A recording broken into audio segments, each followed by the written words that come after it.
já nesse nosso estudo de uma forma diferente. Quem aqui já recebeu uma cura assim divina mesmo, de uma oração, de alguma coisa? Levanta a mão aí assim. Quem já? Ok. Eu já, pastor. Amém, amém.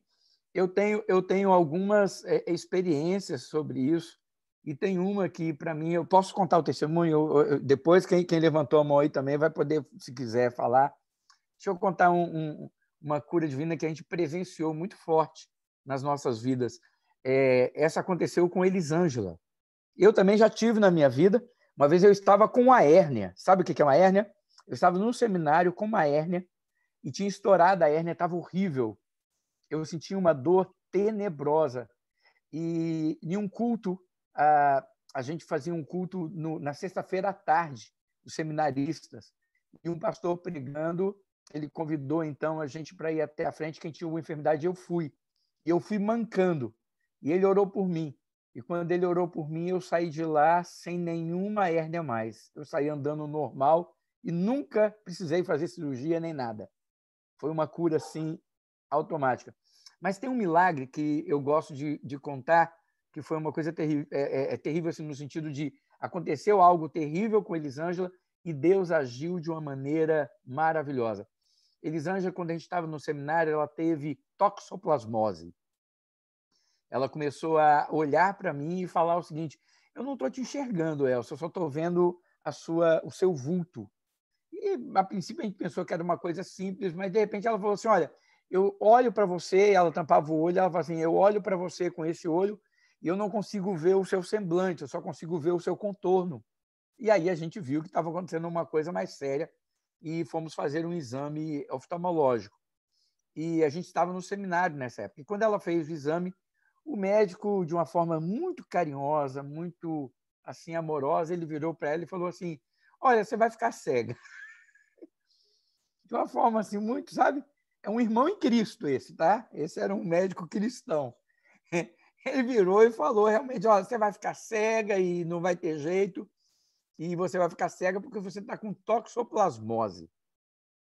Né? Você tem toxoplasmose, e aí passou uma série de exames. E quando nós ouvimos essa notícia, a gente ficou, claro, com o coração bastante pesado e muito aflito. Passou, na época, um antibiótico caríssimo para ela usar. E ele falou, olha, esse antibiótico é para a coisa não aumentar, não vai regredir, não vai curar, porque não tem cura o que você tem, mas não vai deixar aumentar mais. E pronto, o final é esse. Aí nós realmente começamos a clamar ao Senhor, nós entramos em contato com a família, a gente estava em Minas Gerais, entramos em contato com os nossos pais, né, e parentes, igreja, e pedimos para todo mundo orar. E houve uma série de fatores sobrenaturais até nesse dia. É interessante que eu estava no refeitório e, de repente, o telefone toca e eu atendo e um irmão vira e fala assim, Elcio, Deus falou comigo agora que você está precisando de alguma coisa. O que é que você está precisando? E eu precisava realmente, eu precisava de dinheiro para comprar o antibiótico, porque eu não tinha. Seminarista. Aí eu virei para ele e falei assim, olha, aconteceu um fato, aí eu contei para ele o que era, eu falei, eu preciso de um remédio para o olho da Elisângela e eu não tenho como comprar. Ele me passa um nome. E aí eu passei e simplesmente esse remédio chegou nas nossas mãos naquele mesmo instante. Foi assim, sabe? Ele mandou na farmácia buscar e levou para a gente. Foi um milagre do Senhor. Isso trouxe um pouco de paz ao coração da gente no sentido de estar colocando aquele remédio. Mas nós fomos procurar outro profissional para fazer a consulta e realmente ele fez o exame e descobriu que a Elisângela tinha 5 brotos de toxoplasmose no único olho.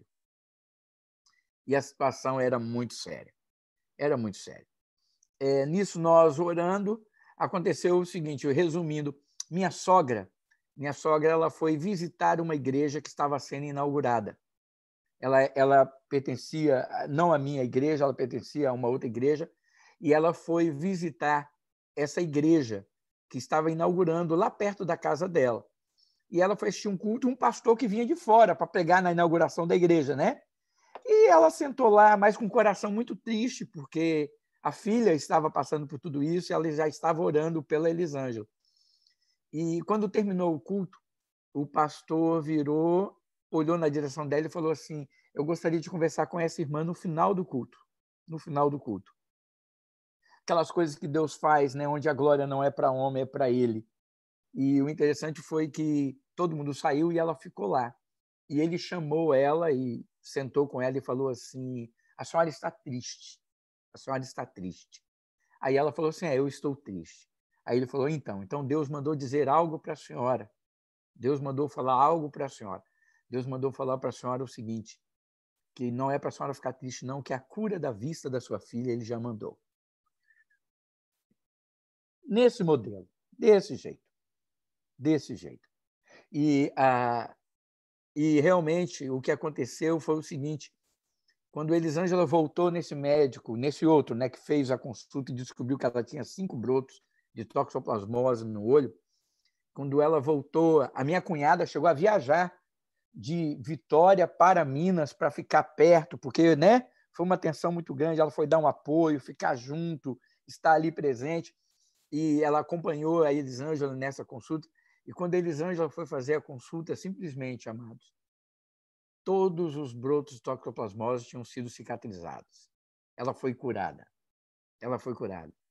Anos depois, quando ela foi fazer um exame, um médico crente que não acreditava em milagres, um oftalmologista crente que não acreditava em milagres, já na Bahia, Elisângela falou assim, ele falou: você quer fazer exames? Oftalmologista normal, mas também porque eu tive toxoplasmose.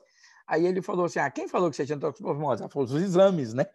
Os exames aqui mostram que eu tive toxoplasmose. Ele falou: ok. Aí foi fazer o teste no olho dela e ele simplesmente ficou quase, acho que uns 40 minutos a 1 hora, rodando o olho dela, querendo achar o que o exame falava que ela tinha, e que ele falou assim, no final ele virou e falou assim: olha, o exame fala que você tem toxoplasmose, mas você não tem nem cicatriz disso. Realmente, aí é um milagre. Então, são coisas assim que a gente vê. Irmãos, por que eu falo sobre isso?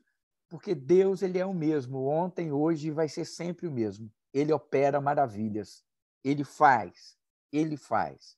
Nós podemos acreditar. É por isso que quando eu oro por uma cura, eu creio na cura. Não só porque eu já vi gente sendo curada, como eu já fui alvo dessa cura do Senhor. Então, quando nós experimentamos na vida da gente isso, a gente faz com mais fé, isso com certeza, porque a gente já foi alvo dessas ações de Deus. Então, é muito gostoso a gente poder testificar disso. E é bom saber que outras pessoas em nosso meio também já experimentaram isso.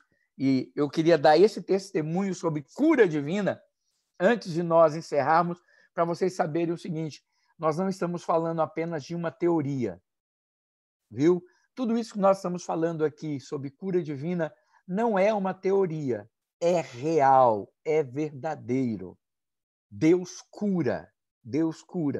E nós podemos acreditar nisso, orar e saber que Ele faz essas coisas. Muito bem.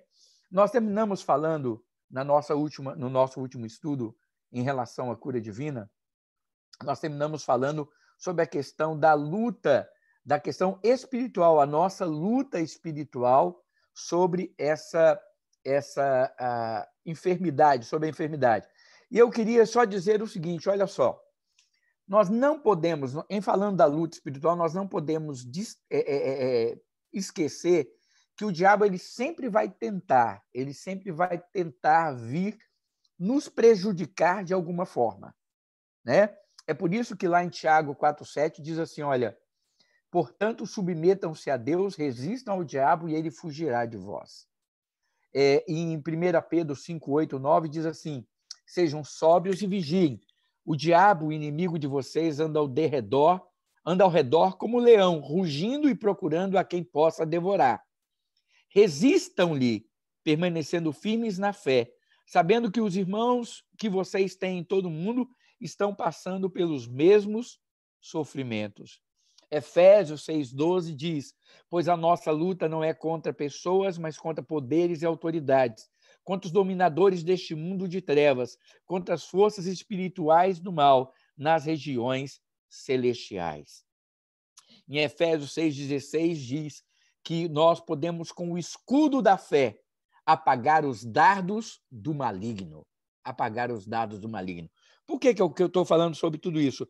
Porque, amados, o diabo, nós sabemos, ele sempre tenta e ele sempre vem com investidas para nos atemorizar, para infligir a nós dificuldades.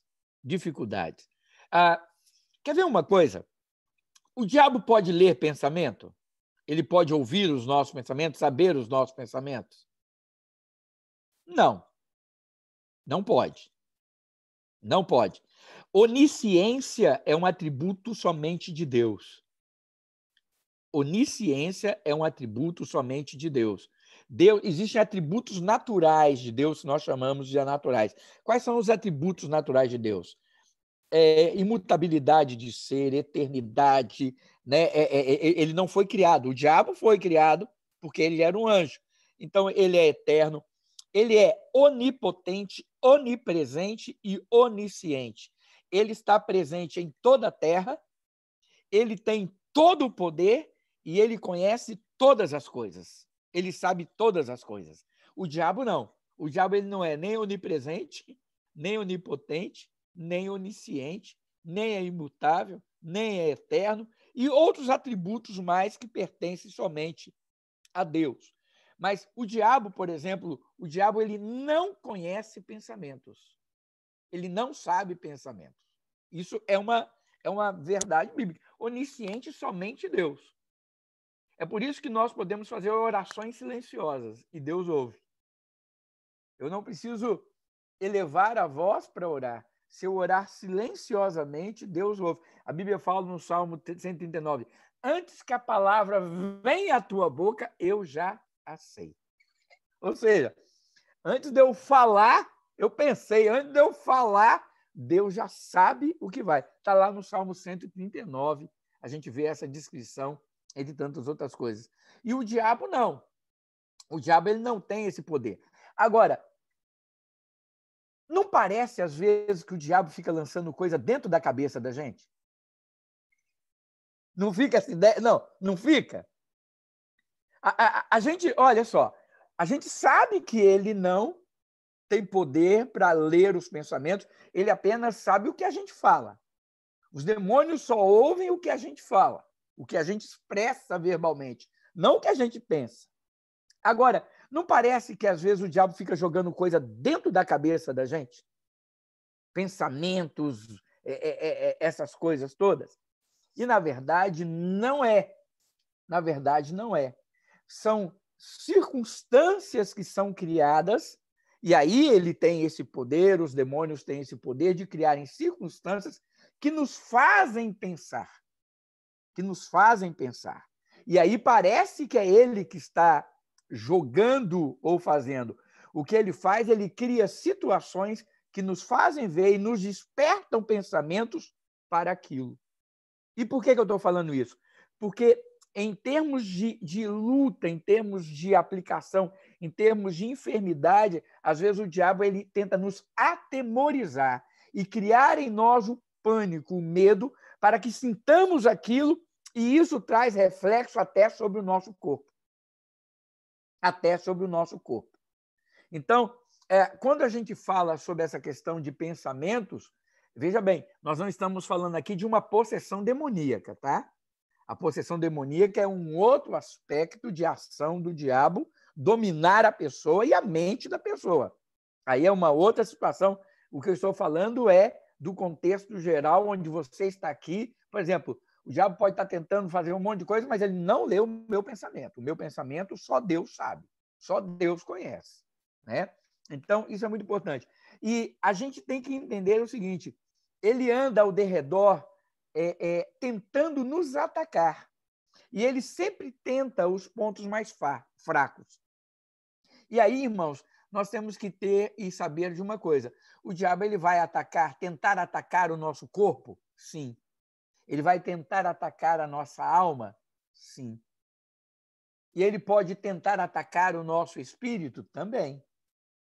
Né? Ou seja, tudo aquilo que nós falamos das enfermidades, essas enfermidades elas podem ser também direcionadas além de ter uma enfermidade biológica, física, da alma, né, pelas minhas emoções estarem devastadas, assim como eu posso também ter uma enfermidade espiritual, nós podemos entender o seguinte, que o diabo, ele pode, nas forças espirituais do mal, tentar vir e agir no nosso corpo como um todo. Por exemplo, olha só, os demônios, eles atormentam. Atormentam como? Nós lemos isso, está lá em Lucas 6,18, Atos 5,16, Apocalipse 9,15. Eles atormentam, eles criam situações para roubar o quê? A nossa paz e atormentar fisicamente. Nós vimos que os demônios, eles causam mudez. Não é verdade? Nós lemos isso lá em Mateus 9,32. Eles causam surdez. Demônios deixaram pessoas surdas. Marcos 9,25. Deixaram pessoas cegas. Não só espiritualmente. Deixaram cegas literalmente. Isso está em Mateus 12,22. Os demônios fizeram uma mulher andar encurvada. Isso é físico? Ela tinha uma doença física. Ela tinha uma doença física causada por demônios. Olha só, quando Jesus orou por essa mulher, que está lá em Lucas 13:11, Jesus a curou e não expulsou o demônio dela. É muito interessante a gente ver isso. Jesus a curou. Esse demônio causava nela o quê? Uma enfermidade. Estão entendendo o que eu quero dizer? Era um demônio que causava nela uma enfermidade. E aí o que Jesus fala com ela é o seguinte, olha, vai e não peques mais, para que não te suceda coisa pior. Ou seja, a enfermidade era causada no corpo físico dela, consequência de uma obra maligna, consequência do pecado que ela tinha no coração. Então, é muito interessante a gente ver isso. A Bíblia fala que um menino ele ficou lunático. Lunático. Perdia o... né? Era uma coisa física, mas ele ficava lunático. Ele simplesmente não tinha as suas faculdades mentais corretas. Ele ficava ali. Isso está lá em Mateus 4:24 e também 17:15. Causam convulsões, que são físicas, fazem cair. Irmãos, vocês já viram esse negócio de cair no espírito? Já ouviu falar desse negócio de cair no espírito? O Espírito Santo vem, a pessoa, tum, e pof, cai. Eu tenho uma certa dificuldade.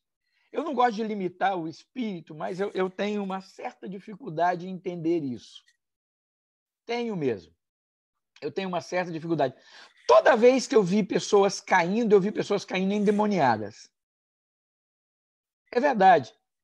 A minha experiência, todas as vezes que eu vi pessoas caindo endemoniadas.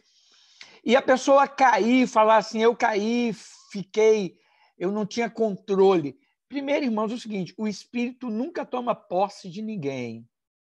O espírito, ele é educado. O espírito não toma posse. Quem toma posse são demônios.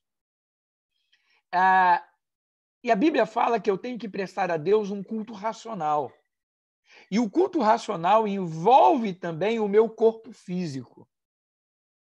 Então, esse culto racional, onde a pessoa perde o controle e fica, sabe, e sai sapateando, pulando e entrando em transe, a Bíblia fala que eu presto a Deus um culto racional.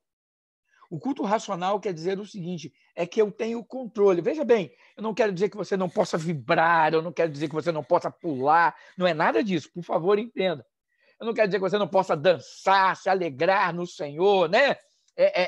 Por alegria, pela presença do Senhor na sua vida. Isso não é nada disso que eu estou falando. O que eu estou falando é perder o controle.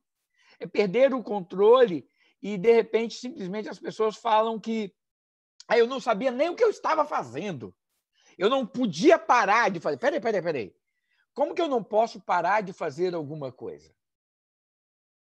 Deus nos dá o controle. O fruto do Espírito Santo é domínio próprio. Pois o fruto do Espírito é amor, alegria, paz, longanimidade, bondade, benignidade, né? Mansidão e domínio próprio. Domínio próprio. Ou seja, se o fruto do Espírito é domínio próprio, eu me controlo. Eu tenho o controle das minhas emoções e das minhas faculdades. Então, é muito importante a gente entender isso, porque quando a gente vê essa questão, caiu. Eu lembro de uma vez um pastor Ernesto Nini.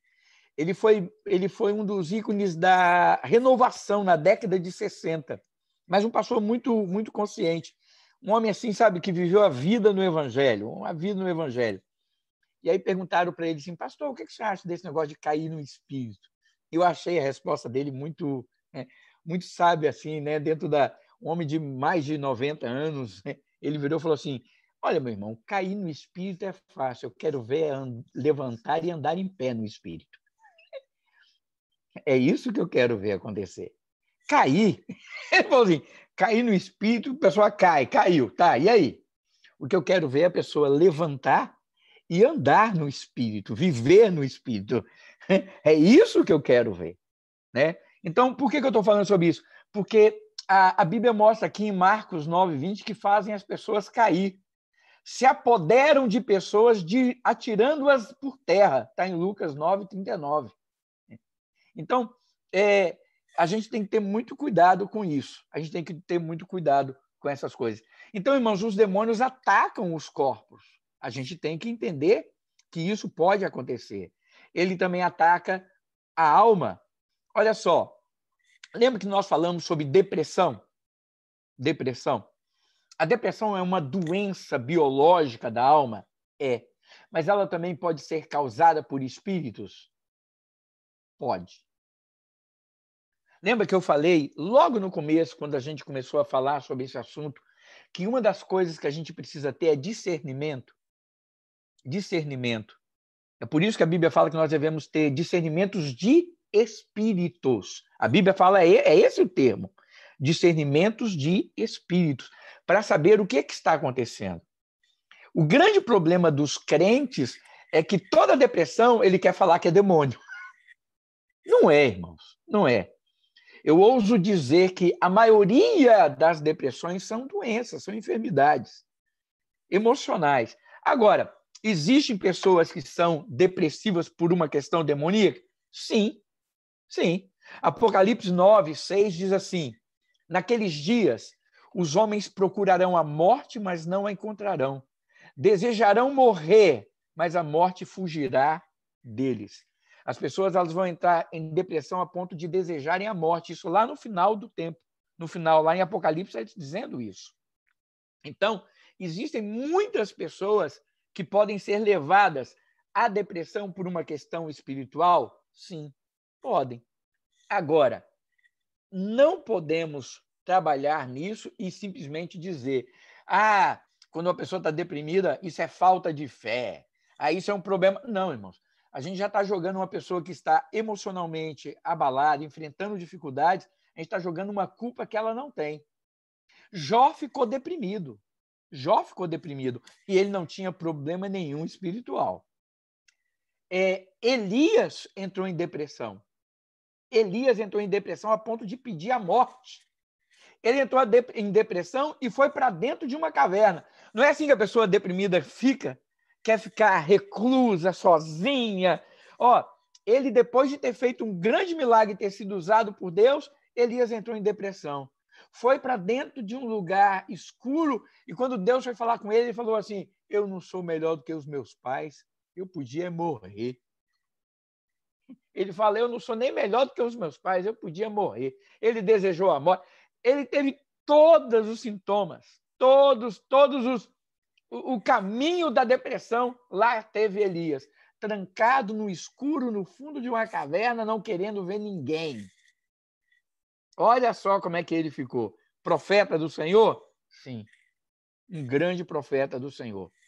Agora, nós não podemos também apagar o fato de que o diabo também, através de uma ação avassaladora no espírito da pessoa, pode causar esse tipo de sentimento de depressão, de desvalorização, né? A ponto da pessoa viver desse jeito e ser uma questão espiritual. É por isso que, quando a gente vai tratar desse assunto, a gente tem que ter discernimento, orar ao Senhor e buscar dele uma direção sobre o que fazer e como fazer, né? Agora, em primeiro lugar, sempre a gente vai tratar como uma questão médica, a não ser que o Espírito Santo fale aos nossos corações de uma maneira muito clara. Ore, porque é uma questão espiritual.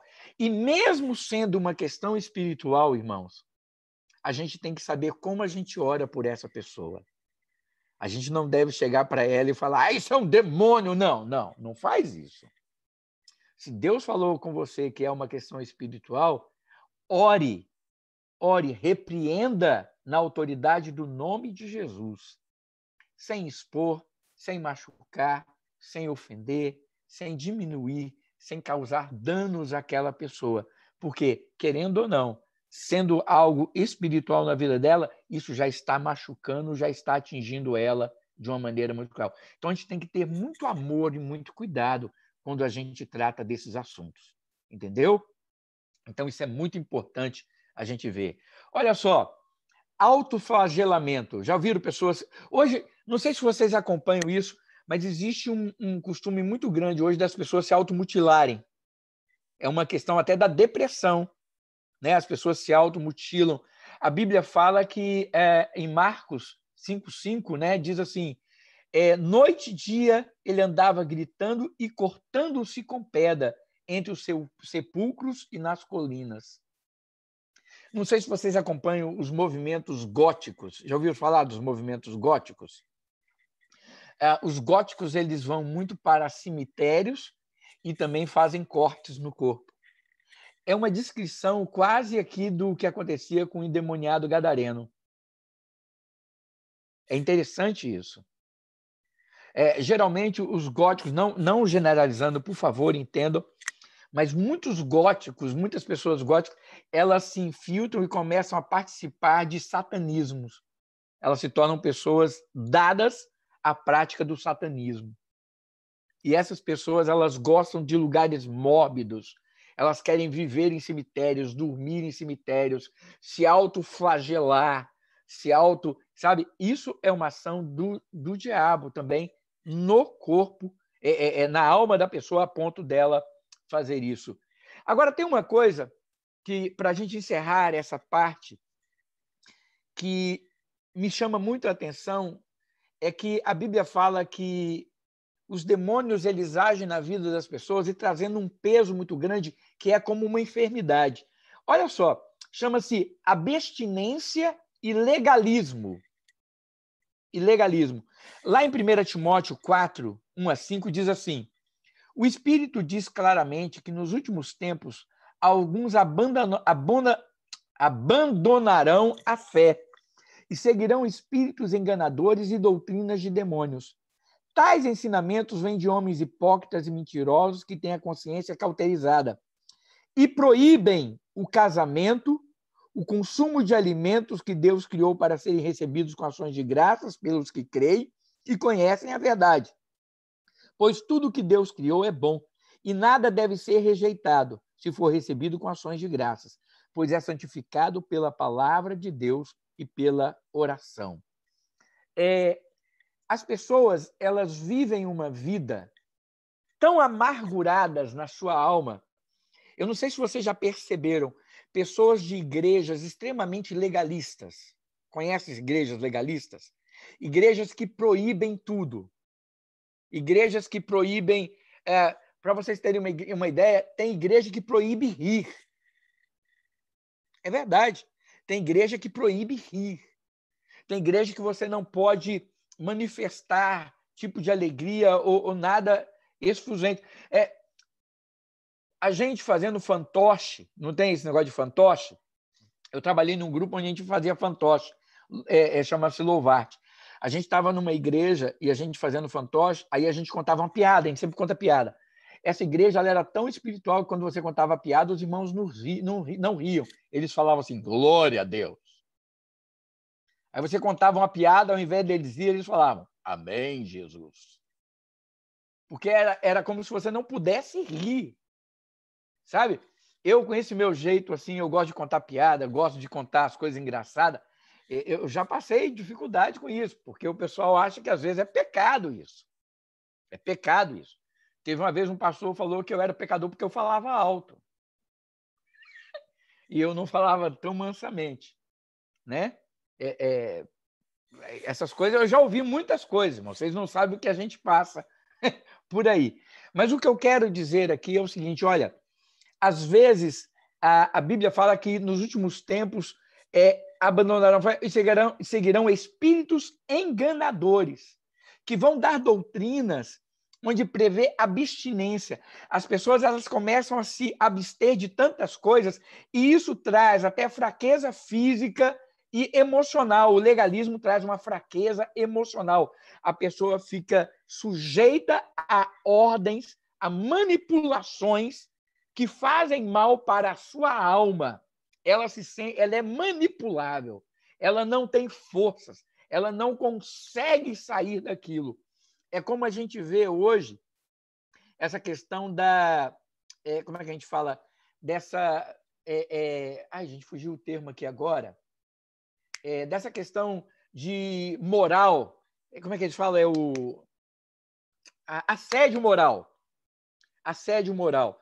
Às vezes a pessoa, dentro de casa, nós temos mulheres, nós temos homens, nós temos pessoas que são assediadas moralmente. Elas são tão manipuladas, a alma delas é tão achacada que a pessoa manipula, tudo que a pessoa fala domina, a pessoa tem medo de reagir, de falar, de fazer. E isso faz mal para a pessoa. Faz mal, é uma enfermidade na alma da pessoa, construída através de práticas religiosas. E a gente tem que ter muito cuidado com isso. Então, irmãos, olha só. Em resumo, a gente vê que as enfermidades existem, elas estão presentes, elas podem ser consequências biológicas, podem ser consequências emocionais, podem ser consequências também do espírito. Mas o que nós devemos fazer, então? O que nós devemos fazer, irmãos, é pregar um evangelho que liberta. É pregar e vivermos o evangelho que traz a cura para o corpo, para a alma e para o espírito. O que a gente deve fazer é anunciar Jesus de uma maneira tal que as pessoas possam experimentar isso. A Bíblia diz, olha aqui, em Mateus 12, 28. Mas se pelo Espírito de Deus que eu expulso demônios, então chegou a vocês o reino de Deus. Jesus falou isso. Jesus falou que quando os fariseus falaram o seguinte: vocês estão dizendo que eu estou expulsando demônios ou fazendo o que eu estou fazendo pelo espírito de Beelzebu. Ele falou, não é nada disso. Agora, se eu faço isso pelo Espírito de Deus, é porque o reino de Deus chegou até vocês. E em Colossenses 1,13 diz assim: pois ele nos resgatou do domínio das trevas e nos transportou para o reino do Filho do seu amado. O que eu quero dizer é o seguinte, irmãos, nós temos o evangelho do reino, nós temos a mensagem do reino. E essa mensagem do reino, ela não deve ser apenas aplicada na minha vida particular, ela tem que alcançar a todos. O reino de Deus tem que chegar a todos nós. Lembra na oração do Pai Nosso que nós falamos? Venha a nós o vosso reino. É o desejo de ver a vontade de Deus, o querer de Deus reinando, agindo soberanamente em todo o mundo, em todas as pessoas. Jesus, ele tem poder para curar. Ele tem poder para curar. O que precisa de nós é exercermos fé para vermos isso acontecendo. Que cada um de nós entendamos uma coisa: está em mim o acreditar no que a palavra de Deus diz. Que se eu orar, se eu impuser as mãos e se eu pedir em nome de Jesus, ele curará os enfermos. Você, eu, cada um de nós podemos fazer isso. Basta exercer fé naquilo que a palavra de Deus diz. E não vamos nos deixar manipular, não vamos nos deixar levar por aquilo que pessoas, infelizmente eu tenho que falar, por aquilo que muito charlatão está fazendo, dizendo que é cura, mas que não é cura coisa nenhuma. É manipulação de emoções, é manipulação de pessoas, é manipulação de fé para ganhar alguma coisa e ter proveito próprio. Agora, se a obra é do Senhor, irmãos, é o nome do Senhor que vai ser glorificado e não homens. Uma das coisas que nós podemos aprender sobre cura divina é exatamente isso. Quem está sendo glorificado é Deus ou o homem? É Deus ou o homem? Quem está recebendo a glória? Deus ele fala assim, olha, eu não divido a minha glória com ninguém. Eu não divido a minha glória com ninguém. E ele nem precisa e nem vai fazer isso. Então, quando nós vemos Deus fazendo alguma coisa, nós vamos ver que a glória é para Deus. Sabe o nome do pastor, irmãos, que falou para minha sogra que Elisângela ia ser curada? Eu não sei.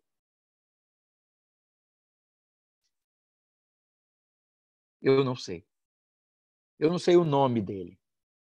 Eu não preciso saber o nome dele. O que eu sei é que ele foi um canal de Deus para trazer uma palavra que trouxe cura à minha esposa. Amém? Então, que Deus possa abençoar a cada um de nós nesse sentido. Abertos os microfones para alguém quiser falar, perguntar, para a gente encerrar essa parte em nome de Jesus. Pastor, só uma dúvida. Sim.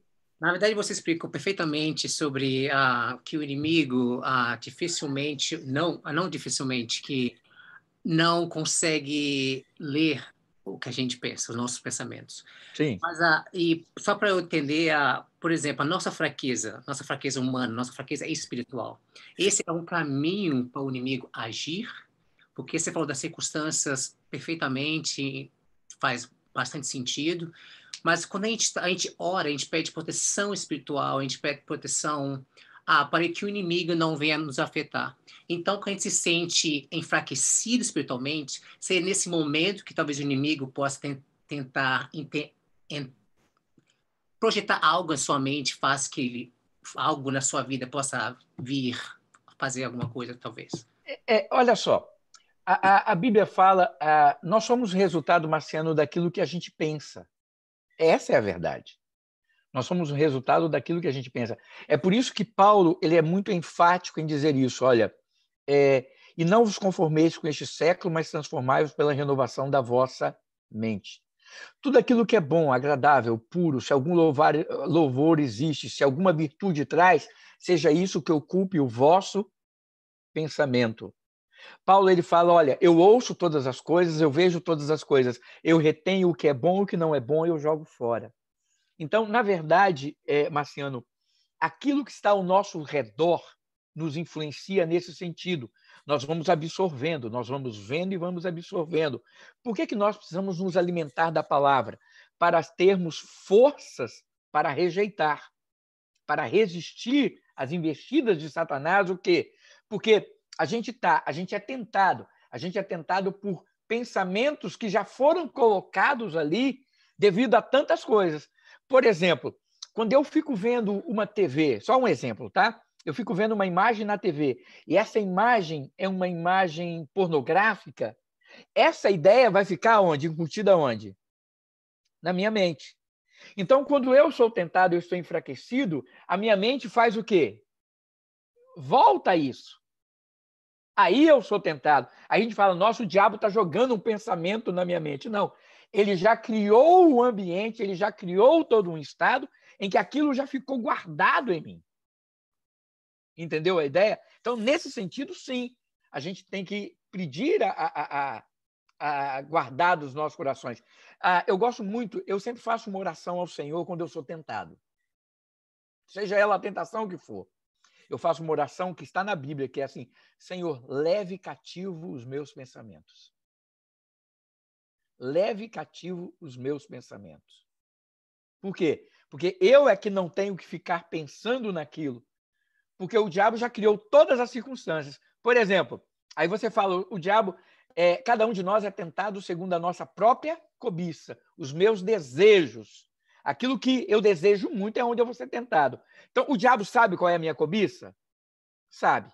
Então, por exemplo, se eu tenho a tentação de ser rico, ele pode colocar circunstâncias na minha frente que me levam o quê? A uma corrupção, a aceitar uma propina. E aí vem aquela ideia, nossa, eu bem que podia fazer isso. A ideia foi o diabo que lançou na minha cabeça? Não. Ele botou a circunstância que faz eu pensar naquilo, porque ele sabe que eu sou fraco naquilo e aquilo alimenta a minha alma.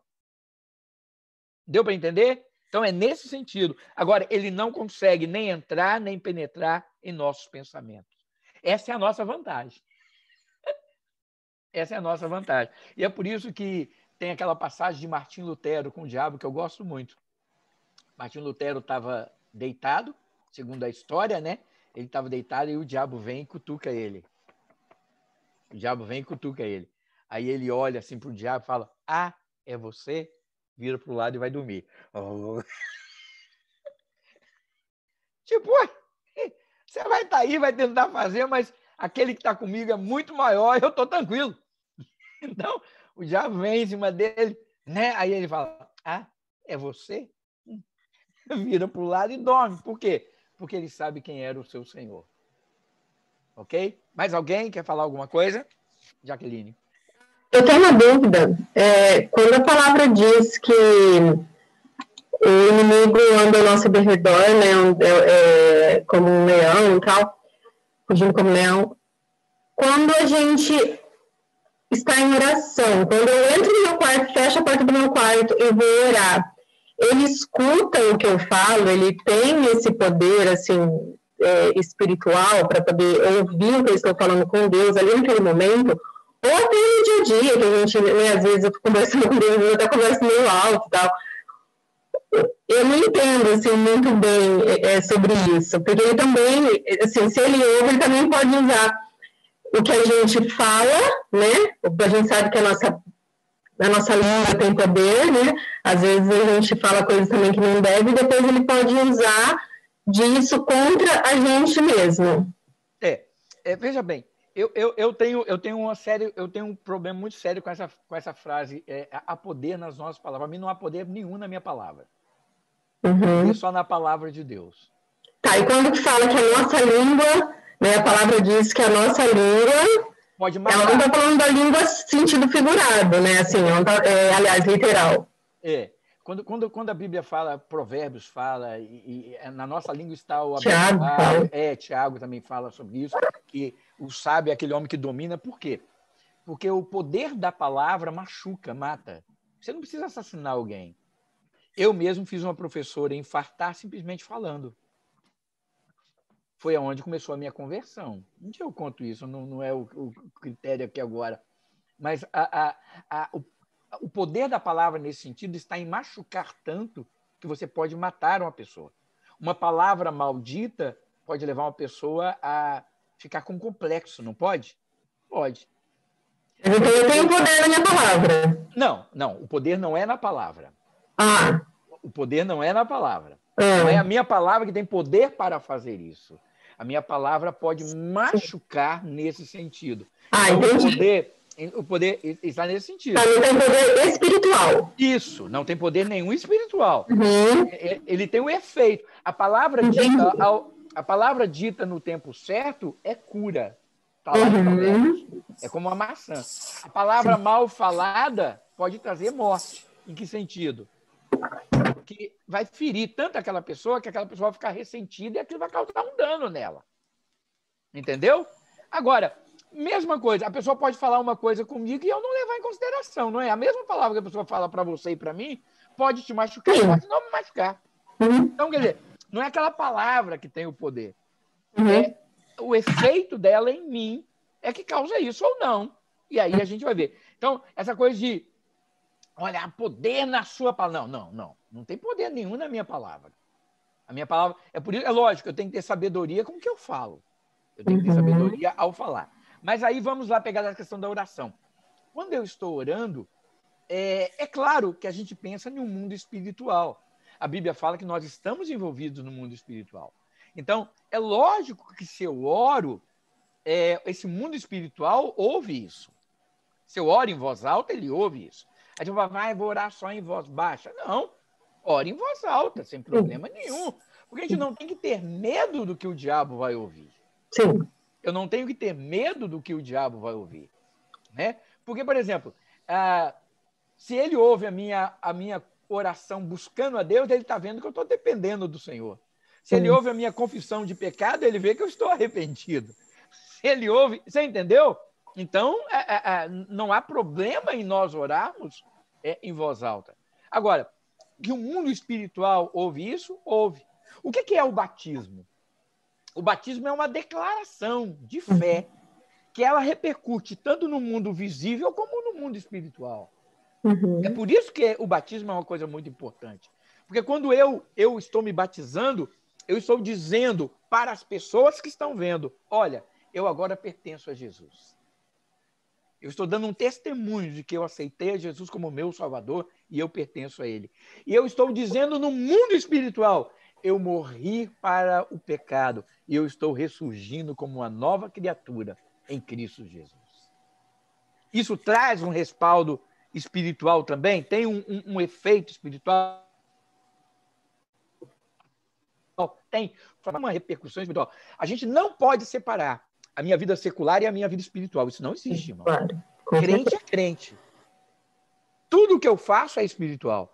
Eu falei sobre isso domingo, quando eu falei sobre a pregação sobre os verdadeiros adoradores. Uhum. Irmãos, eu estou aqui em casa. Se eu estou brincando, assistindo futebol, isso é adoração. Uhum. Porque o meu altar é adoração. Adoração não é cantar, irmão. Adoração não é eu ficar de olhinho fechado e... Não, irmãos. Adoração é eu viver o cristianismo. E quando eu vivo o cristianismo jogando bola, eu vivo assistindo televisão, eu vivo na hora de namorar a minha esposa, eu vivo na hora de comer, Você entende isso? Eu sou crente o tempo inteiro, eu sou espiritual o tempo inteiro, você também. Sim. Uhum. Então, tudo que eu faço é adoração, tudo que eu faço é louvor, tudo que eu faço é espiritual. Então, o diabo não ouve só a minha oração, ele ouve o que eu falo no dia a dia. É por isso que a Bíblia fala que Deus pedirá conta de cada palavra frívola que a minha boca proferir. Ou seja, cada besteira que eu falo, eu vou prestar conta. Por quê? Porque está incutido nisso. Então, a gente pensa às vezes na hora que eu vou orar, o diabo ouve. Eu falo, o diabo ouve o que você está conversando. Uhum. O diabo ouve o que você está ouvindo. Ele sabe o que você está ouvindo. Ele sabe que você está alimentando o seu coração. Ele sabe... Pô, eu estou aqui.